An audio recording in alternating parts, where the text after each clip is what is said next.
అతిపెద్ద technology centre, advance technology centre Rangareddygudem అంటే నా సొంత గ్రామం రంగారెడ్డిగూడెంలో శంకుస్థాపన కోసంకి ఇక్కడ రావడం జరిగింది. అదేవిధంగా అంటే మంత్రిగా ఫస్ట్ టైం మన జిల్లాకి ఇక్కడికి రావడం జరిగింది.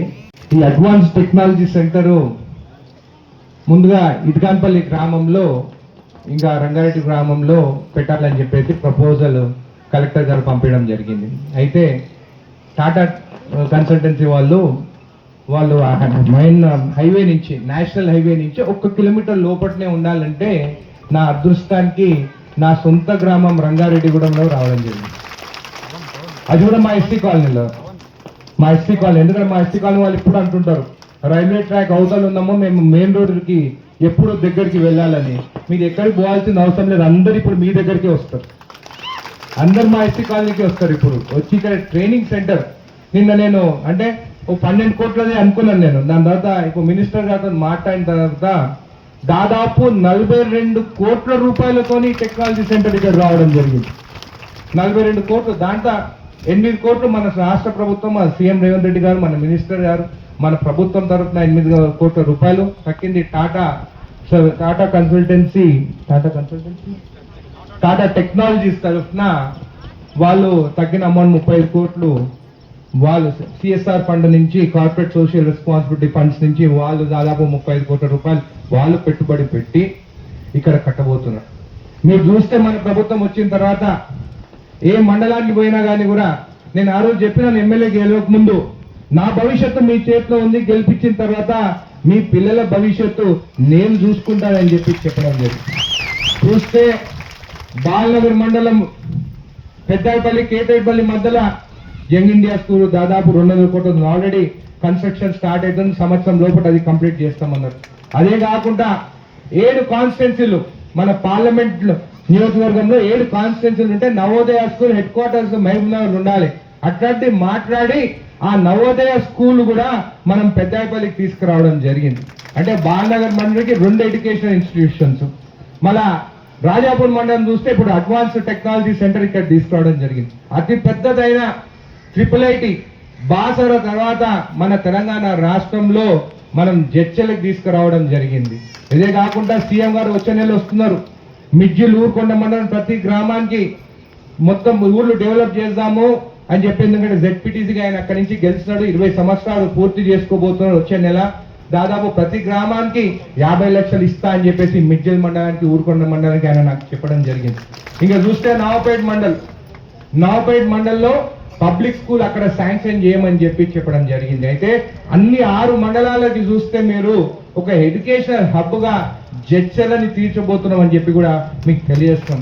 వివేకానంద ఉన్నాడు ఇక్కడ, మేమిద్దరం ఒకటే స్కూల్లో చదువుకున్నాం. ఒకటే స్కూల్ అంటే ఒకటే క్లాస్ కాదు, మళ్ళా ఒకటే క్లాస్ అనుకున్నారు.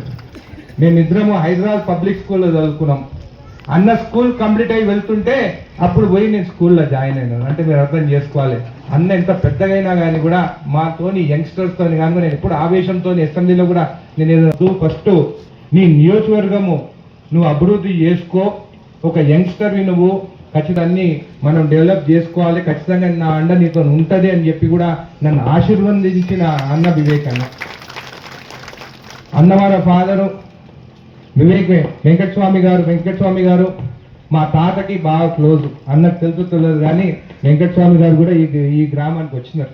మీ బామ్మర్ది శంకర్రావు గారికి మాకు అందరికీ క్లోజ్, ఇక్కడ కూర్చున్న వాళ్ళకి అందరికీ క్లోజ్ బాగా. మీ బావ శంకర్రావు గారు షాద్నగర్ మాజీ ఎమ్మెల్యే. అయితే మీకు మాకు అనుబంధం ఉన్నది. ఈ గ్రామం గురించి చెప్పాలంటే మా తాత వాళ్ళ తాత పేరు రంగారెడ్డి, ఆయన పేరు మీద ఈ గ్రామము పెట్టబడడం జరిగింది. అయితే సీలింగ్ యాక్ట్ వచ్చినప్పుడు అన్నా చాలా గ్రామాలు ఉండే మాకు, ఈ ఒక్కటి గ్రామం కాదు, దాదాపు 40 గ్రామాలు మా తాత వాళ్ళకు ఉండే. కానీ అన్ని గ్రామాలు వదులుకొని ఈరోజు చూస్తే జనవాడ కూడా మా మక్తా ఊరారు, ఈరోజు 20 కోట్లు ఎకరా జనవాడ, ఆ గ్రామం కూడా వదులుకున్నాం. కేవలం మా తాత వాళ్ళ తాత పేరు రంగారెడ్డి, ఆ పేర్లనే ఆ గ్రామంలోనే మేము ఉండాలని సిటీ చుట్టుపక్కల ఉన్న గ్రామాలు కానీ, ఇక కారంపేట కానీ, పొల్లపల్లి కానీ, ఏ గ్రామాలు ఉన్నా కానీ అన్ని వదులుకొని మా కుటుంబము అన్ని సీలింగ్ల భూములు ఇచ్చేసి ఈ ఒక్క గ్రామంలోనే మేము ఇక్కడ ఉండడం జరిగింది. అంటే ఆ దేవుని నిర్ణయం అది. నేను ఈ గ్రామస్తులతోని నా జీవితం గడపాలని చెప్పేసి ఈ గ్రామంతో నేను ఉన్నానని చెప్పి కూడా తెలియజేస్తున్నాను.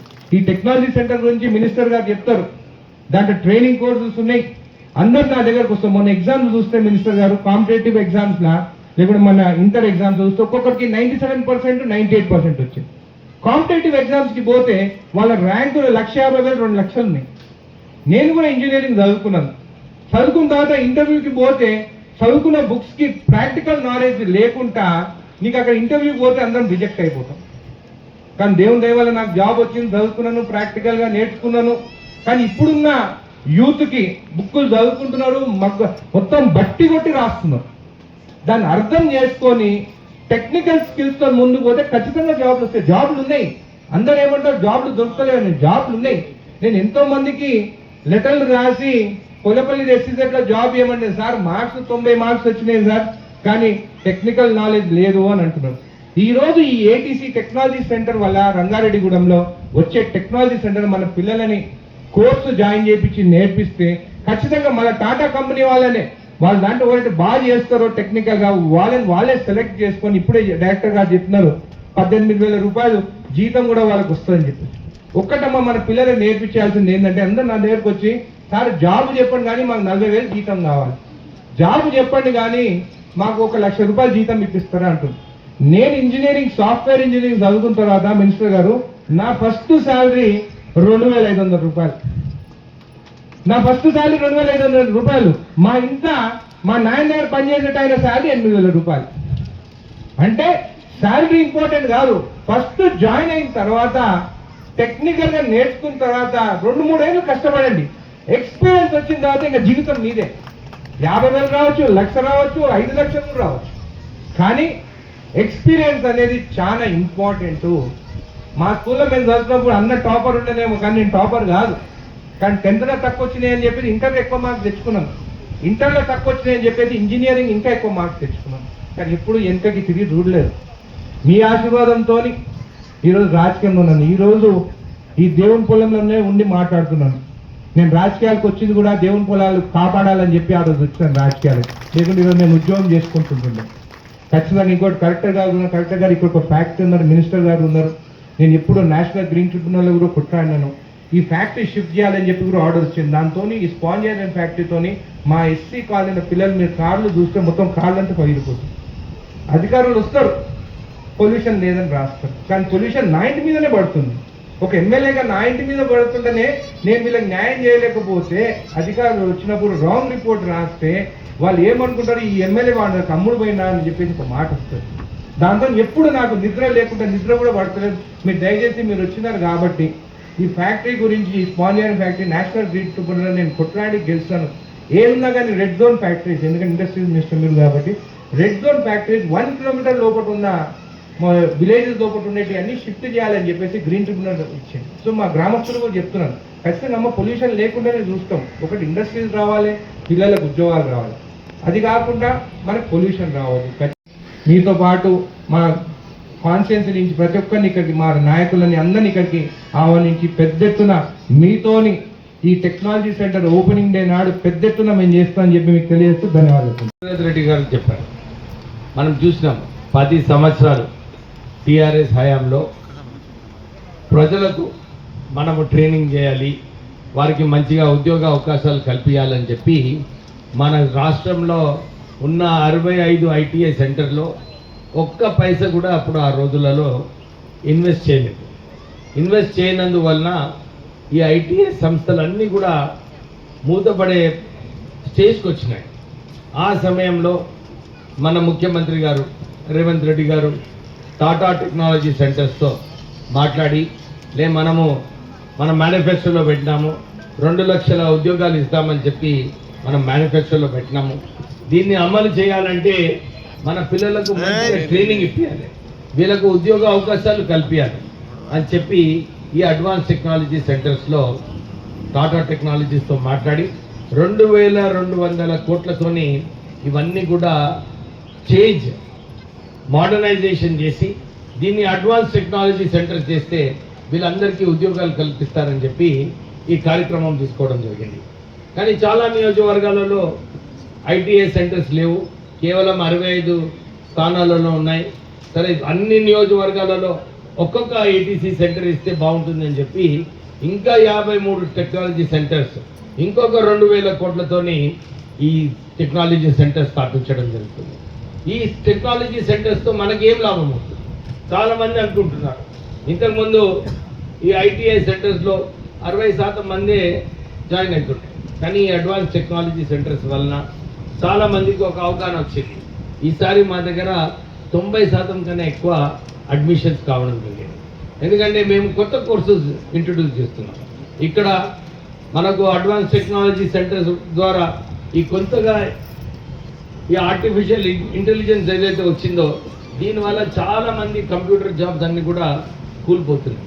కానీ ఈ బ్లూ కాలర్ జాబ్స్, ఈ ITI electricians, ITI welders, nurses, home givers, అంటే హాస్పిటల్లో ఉన్న ఆయా కన్నా ఒక్క స్టేజ్ పైన వీళ్ళందరినీ హోమ్ గివర్స్ అంటారు. వీళ్ళందరినీ ట్రైనింగ్ ఇచ్చినప్పుడు వీళ్ళకు మంచి అవకాశాలు ఉంటాయి. ఇప్పుడే మన కలెక్టర్ గారు చెప్పినారు కొత్త కొత్త కోర్సెస్ ఇంట్రడ్యూస్ చేస్తున్నామని. మీరందరూ ఆశ్చర్యపడిపోతారు. మొన్న నేను ఢిల్లీలో కేంద్ర మంత్రివర్యులు ఒక సమావేశం పెట్టినారు. ఏమైతుంది అడ్వాన్స్ టెక్నాలజీ సెంటర్స్ అని చెప్పి ఆయన దేశవ్యాప్తంగా ఒక రివ్యూ మీటింగ్ పెట్టినాడు. ఆ రివ్యూ మీటింగ్లో టాప్లో వచ్చింది మన తెలంగాణ రాష్ట్రం అని చెప్పి మీ అందరికీ గుర్తు చేస్తుంది. దాంట్లో మనం పిఎం సేతులో 6 క్లస్టర్స్లో అంటే ప్రైవేట్ పార్టిసిపేషన్ తీసుకొని 6 క్లస్టర్స్ మనం స్థాపిస్తున్నాం. అంటే ఎవ్వరు కూడా చేయలేదు, ఏ రాష్ట్రం కూడా. కానీ మన తెలంగాణ రాష్ట్రంలో చేస్తాం. తర్వాత నేను వారికి చెప్పినాను ఏమి కొత్త కొత్త కోర్సెస్, ఎందుకంటే సిఎన్సి మెషిన్స్ వస్తున్నాయి మన ఈ అడ్వాన్స్ టెక్నాలజీ సెంటర్స్లో, రోబోటిక్స్ వస్తున్నాయి, మనకు ఈ కొత్త కొత్త టెక్నాలజీస్ ఏదైతే ఉద్యోగాల అవకాశాలు ఉన్నాయో ఇవన్నీ కూడా ఇంట్రడ్యూస్ చేయడం జరిగింది. సో కేంద్ర మంత్రివర్యులు అన్నారు మీరు తెలంగాణలో ఇంత అద్భుతమైన పని చేస్తున్నారు, మీకు దేశవ్యాప్తంగా ఒక కమిటీ వేస్తున్నారు, కొత్త కరికులం అంటే ఏమేమి కోర్సెస్ ఇంట్రడ్యూస్ చేయాలో దేశవ్యాప్తంగా అని చెప్పి నాకు దానికి కమిటీ చైర్మన్ కూడా చేయడం జరిగింది. అంటే కేంద్రం కూడా గుర్తిస్తుంది మన తెలంగాణ రాష్ట్రంలో ఎట్లా పనిచేస్తున్నారు. ఒక పగడబందీగా లేదు, ఉద్యోగ అవకాశాలు కల్పించాలి, వీళ్ళందరికీ మంచి ఉద్యోగాలు తీసుకొచ్చినప్పుడే రాష్ట్ర ప్రభుత్వం ఏదైతే మాట ఇచ్చిందో అది నిలబెట్టుకుంటుందని చెప్పి రాష్ట్ర ప్రభుత్వం పనిచేస్తుంది. సో ముఖ్యమంత్రి గారు ఏమన్నారంటే మన పిల్లలు ఇక్కడ ఏటీసీ సెంటర్లో అడ్మిషన్స్ అయిన తర్వాత వీళ్ళందరికీ ఇబ్బందులు ఉండొద్దు, ఆర్థికంగా అందరికీ కూడా 2,000 రూపాయలు నెలకు స్టైఫండ్ ఇప్పించడం జరుగుతుంది. సో నెలకు 2,000 స్టైఫండ్ అంటే వీళ్ళు మంచిగా చదువుకొని మంచిగా భోజనం చేసుకుంటూ, ఎందుకంటే టెక్నాలజీ అప్గ్రేడేషన్ కావాలనుకుంటే మంచిగా చదువుకున్నప్పుడే మంచి ఉద్యోగాలు వస్తాయి. సో అందు గురించి మన అడ్వాన్స్ టెక్నాలజీ సెంటర్స్కి అందరికీ కూడా 2,000 రూపాయలు స్టైఫండ్ ఇవ్వడం జరిగింది. సో నేను ఇప్పుడే మా డైరెక్టర్ ఎంప్లాయ్మెంట్ ట్రైనింగ్ గారు చెప్పినట్టు మన దగ్గర మన రాష్ట్రంలో టామ్కామ్ అనే సంస్థ ఉంది. ఈ టామ్కామ్ సంస్థలో మనము ట్రైనింగ్ ఇప్పించిన తర్వాత ఇక్కడ ట్రైనింగ్ అయిన తర్వాత ఈ సంస్థకు వస్తే అక్కడ ఇంకొక ట్రైనింగ్ ఉంటుంది అన్నమాట. వీళ్ళందరికీ బయట దేశాలలో ఉద్యోగ అవకాశాలు కల్పించాలి. నేను మొన్న జర్మనీ పోయినప్పుడు కూడా అక్కడ అందరూ కూడా చెప్పినారు, సార్ మా దేశాలలో ఉద్యోగ అవకాశాలు ఉన్నాయి, మీరు వీళ్ళకు జర్మన్ లాంగ్వేజ్ నేర్పిస్తే మేము ఒక 5 లక్షల ఉద్యోగాలు ఇస్తామని చెప్పి వారు చెప్పడం జరిగింది. కానీ నేను నమ్మలేదు, ఎందుకంటే చాలాసార్లు కూడా మనం ఇలాంటి సమావేశంలో పోయినప్పుడు అందరూ ఫోటోలు తీసుకుంటారు, వీడియో షాట్లు తీసుకుంటారు, పేపర్లో వేసుకుంటారు, సోషల్ మీడియాలో పెట్టుకొని హ్యాపీ అయిపోతారు. కానీ మొన్న ఆ దేశం నుంచి ఒక చీఫ్ మినిస్టర్ రావడం జరిగింది. ఆయన ఇక్కడికి వచ్చినప్పుడు నుర్లెంగన్ అనే స్టేట్ 60 మంది డెలిగేషన్తోనే ఆయన హైదరాబాద్ వచ్చి ముఖ్యమంత్రితో కలవడం జరిగింది. ఎందుకు వచ్చిండ్రు 60 మంది? వాళ్ళది ఒక కమిట్మెంట్ అన్నమాట. నేను మీ రాష్ట్రానికి వచ్చిన, నేను ఎంఓయూ చేస్తున్నా, నేను మీకు ఉద్యోగాలు ఇస్తాను, మీరు ఎన్ని ఉద్యోగాలు కావాలంటే అన్ని ఉద్యోగాలు ఇస్తామని చెప్పి ఆయన ఒక మెమరాండమ్ ఆఫ్ అండర్స్టాండింగ్ మన రాష్ట్ర ప్రభుత్వం చేసుకోవడం ఉంది. సో అది అయిపోయింది, అదొక స్టేజ్. కానీ ఆయన ఒక కండిషన్ పెట్టాడు, వీళ్ళందరికీ కూడా జర్మన్ లాంగ్వేజ్ నేర్చుకుంటేనే నేను ఉద్యోగాలు ఇస్తానని. ఎందుకంటే అక్కడ లోకల్ లాంగ్వేజ్ మాట్లాడాలి కదా. ఇక్కడ మన మహారాష్ట్ర నుంచి వచ్చి మరాఠీ మాట్లాడితే మనకేమైనా లాభమా? అందు గురించి వారికి జర్మన్ లాంగ్వేజ్ నేర్పించాలని చెప్పి వారు ఒక కండిషన్ పెట్టడం జరిగింది. సో నేను ఈ మంత్రి పదవిలో వచ్చిన తర్వాత జపాన్ నుంచి, గ్రీస్ నుంచి, ఇవన్నీ దేశాల నుంచి ఇవి వచ్చే 5 సంవత్సరాలు. ఎందుకంటే మా యువకుడు ఉన్నాడు ఎమ్మెల్యే గారు, వారికి తెలుసు ఉద్యోగం రావాలంటే ఎంత కష్టం అని. ఇంత చక్కగా మీకు అందరికీ కూడా ఇప్పుడే చెప్పినాడు. నాకు 2500 వచ్చినప్పటికీ కూడా నాకు ఒక ఎక్స్పీరియన్స్ ఉంటుంది. నాకు జీతం ఇంపార్టెంట్ కాదు, కానీ నాకు ఉద్యోగంలో ఒక ఎక్స్పీరియన్స్ వచ్చినప్పుడు నాకు కూడా మా బాస్ నచ్చినప్పుడు నాకు శాలరీ పెంచుతాడు ఎట్లన్నా. 3 ఇయర్స్లో 1 lakh వచ్చింది. అంటే మనం ఎప్పుడు నిరంతరము నేర్చుకుంటూ ఉండాలి. మనం నేర్చుకొని మంచిగా పనిచేసినప్పుడు మన జీతాలు పెరుగుతాయి, మనకు అవకాశాలు కూడా పెరుగుతాయి. సో ఈ టామ్ ద్వారా మేము జర్మన్ లాంగ్వేజ్ కూడా నేర్పియాలని చెప్పి సెంటర్స్ కూడా ఓపెన్ చేస్తున్నాం. నేను నా నియోజకవర్గం ఫస్ట్, ఎందుకంటే సెల్ఫిష్ ఇంట్రెస్ట్ ఉంటుంది కదా, వారికి చెప్పిన ఎప్పుడు కూడా స్థానికంగా ఎమ్మెల్యే ఎప్పుడు కూడా స్థానికంగా ఫస్ట్ ప్రజలతోని అభివృద్ధి చేసుకోవాలి, వాళ్ళ ప్రేమను సంపాదించాలని చెప్పి నేను ఎప్పుడు చెప్తూ ఉంటాను మా అనుభూతి. ఎందుకంటే జోష్ ఎక్కువ ఉంటుంది కదా మన ఎమ్మెల్యే గారికి. సో నేను మందమరిలో స్టార్ట్ చేస్తాను టామ్ ద్వారా. వాళ్ళందరికీ 80 మంది వచ్చిండ్రు ట్రైనింగ్ కోసం. సో అక్కడ ట్రైనింగ్ నేర్పిస్తున్నాం. వాళ్ళు ఒక 10 రోజుల్లోనే ఒక నెలకు ఎవరైతే నేర్చుకుంటారో వాళ్ళు నేర్చుకోవడం జరిగింది. కానీ నాకు ఒకటి అనిపించింది, ఎందుకంటే మన తెలంగాణలో ఒకటి ఉన్నది, ఒక ప్రాబ్లం. వస్తారు, జాయిన్ అవుతారు, తర్వాత ఒక వారం రోజుల తర్వాత మళ్ళీ డీలా అయిపోతారు. అవునా కదమ్మా? అవునా. సో వీళ్ళకి ఒక కమిట్మెంట్ తీసుకురావాలి. సో కమిట్మెంట్ తీసుకురావాలని నేను ఏం చేస్తున్నాను, నా కాన్స్టిట్యుయెన్సీలో వాళ్ళందరికీ 1000 రూపీస్ స్టైపెండ్ ఇస్తాను. మీరు 2 గంటలు రాండి, నేర్చుకోండి, ఈ లాంగ్వేజ్ నేర్చుకోండి, మీకు నేను 1000 రూపీస్ ఇస్తానని చెప్పి మా కాకా వెంకటస్వామి ఫౌండేషన్ ద్వారా వాళ్ళకు స్టైపెండ్ ఇస్తున్నాను. ఎందుకంటే నంబర్స్ తక్కువ కావద్దు కదా. నాకు ఒక నమ్మకం ఉంది, ఒక 1000 మందిని మనం ఇక్కడి నుంచి జర్మనీకి పంపిస్తే చాలా మంది ముందుకు వస్తారు. ఎందుకు ఆల్రెడీ మాకు చాలా మంది ఫోన్ చేస్తున్నారు. మొన్న ఉప ముఖ్యమంత్రి ఫోన్ చేస్తున్నారు, అరే మా నియోజకవర్గంలో ఒక టామ్ సంస్థ స్టార్ట్ చేయమని చెప్పి వారు రిక్వెస్ట్ చేయడం జరిగింది. చాలా చోట్ల నుంచి ఈ రిక్వెస్ట్ రావడం వల్ల ఇంకా పెద్ద స్కేల్లో చేసే అవసరం ఉంది. సో నేను మా ఎమ్మెల్యే గారికి రిక్వెస్ట్ చేస్తున్నాను, నువ్వు కూడా డైనమిక్ ఉన్నావు, నీ సెంటర్ స్టార్ట్ అయిన తర్వాత మనము ఇక్కడ జర్మన్ లాంగ్వేజ్ కూడా ఇప్పటి నుంచే స్టార్ట్ చేస్తే వాళ్ళకు ఒక అవగాహన వస్తుంది. ఒక స్టైపెండ్ ఇచ్చి వీళ్ళకు ఉద్యోగ అవకాశాలు కల్పించాలి కదా మనం.